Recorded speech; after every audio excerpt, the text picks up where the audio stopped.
when Brian had mentioned to me that he was thinking of putting something together for the ushers and the greeters, I immediately thought of Denny. Denny's been a special friend of mine for years, and when I first got to know him, it was because he was greeting at the church that we were going to at the time. And it was kind of amazing that he had that smile that just kind of, you knew, was sincere, it was warm, and he remembered my name, which was amazing because I have a tough time with names, and so I just immediately thought of Denny. And so Denny is here with us today. This is Denny Henderson. Hello. And maybe you could just share a little bit about, maybe first of all, what made you want to be an usher?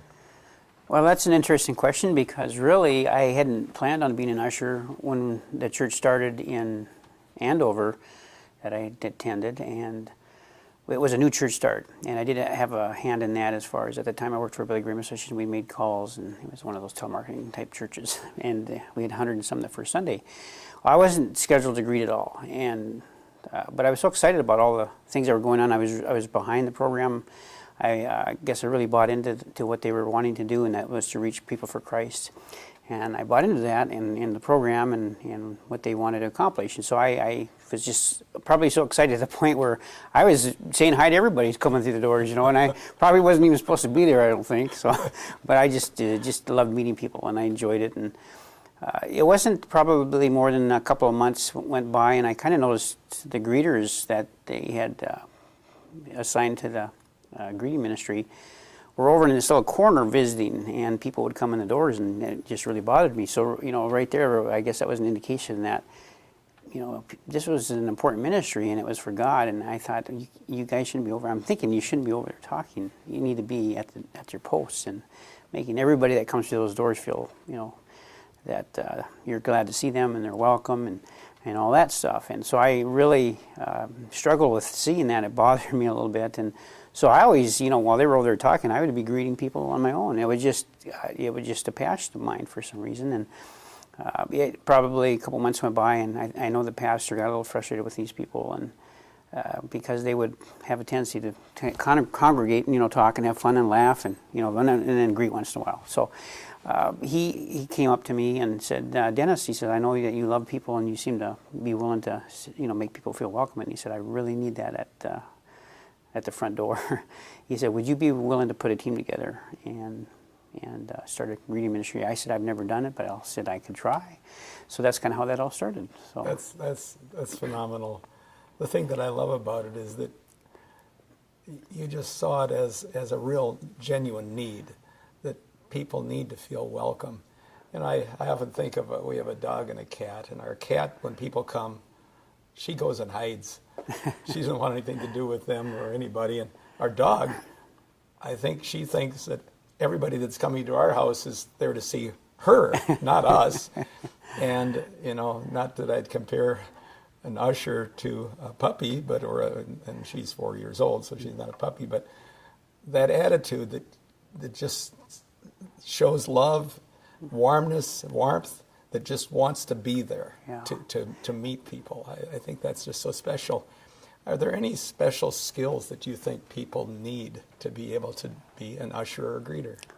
I had no skills. I never had any training. And really, I think what it is for me, and I think for a lot of people that greet, is if you're going to greet, you probably are somebody that cares about people and you love people.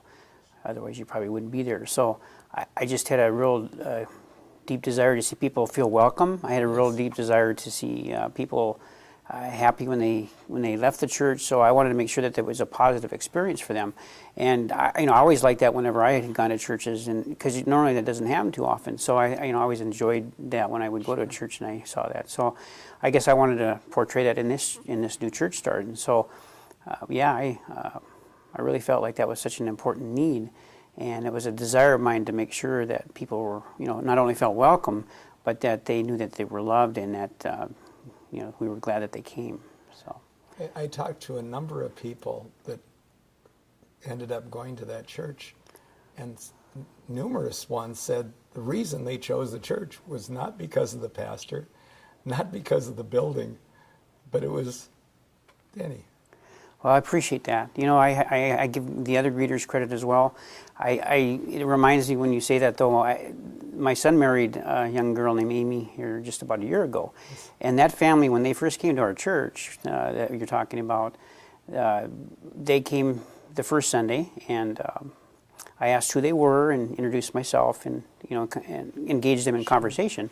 And then I made sure that I got their names, and what they didn't realize was as soon as I got their names, I started writing them down after they, you know, got through the church doors there. And that's kind of how I got more serious about it, was starting to remember people's names. Well, then they happened to come back. They felt really, you know, like they were very welcome, and they really enjoyed the service. And they actually came back the next Sunday. And Amy, which is the daughter of this family that married my son, her mom has told me numerous times, she says, we came back because of you, Dennis. And here's why. She says, because when we came back the second Sunday, you're saying, well, hi, Craig and Karen. And she said, you didn't just say, you know, my husband in my name. She says, you also named our kids right off, you know, like 4 kids. So she says, plus you named all 4 kids. And she says, I could not believe it. She says, that's never happened to me before, or to our family. And she said, it made such a big impression on us. And right then and there, it made me even want to work harder to remember people's names. And I'd already been doing that, but it became more serious because she admitted to me that made a big difference for them. So that's an amazing gift, but it sounds to me like maybe it wasn't so much something that you necessarily had as a gift, but you immediately then would write down their name on what was like a card that you had? Yeah, I would have it. Well, I wouldn't have it in front of me and be holding it, Right. but it would be maybe a table off to the side there. Yes. And what I would do is, as soon as I got the first name, I wouldn't try to remember the last name, but the first name. For instance, the husband was Craig, and I, right in my mind, I kept repeating Craig, Craig, Craig, Craig, and then her name was Karen, Karen, Karen, Karen, Karen. And, you know, it was my way of, so as soon as they got through the doors, I ran over there and wrote the names down real quick. Yes. And then I didn't stop there. After the service, I made a point to anybody that was new, especially, to, you know, repeat their name to them as well, and then say, thanks for coming, I'm so glad you did, and please come back. I always made an effort to also ask them to come back at the end. So that's wonderful. I went back to my greeting post, in fact, at the end. So one of the problems that I would have if I had a number of people on that given Sunday would be, okay, let's see, Craig, and I met, let's say, Bill and Harry and whatever. Well, which one was Craig? Did you make any notes that would kind of... Well, yes, I did, actually. Yeah, I would, you know, a lot of times when there was a certain name, I would try to relate something to that name. Okay. And maybe he was tall, you know, Okay. maybe they were short. That might be some ways. Or maybe they had a certain kind of a hairdo or some crazy thing, you know. But it was always something that I would relate to that name, so it would help me remember them. And that person would always carry that image that I had placed with that name. Fantastic. And it worked very well for me. So That's great.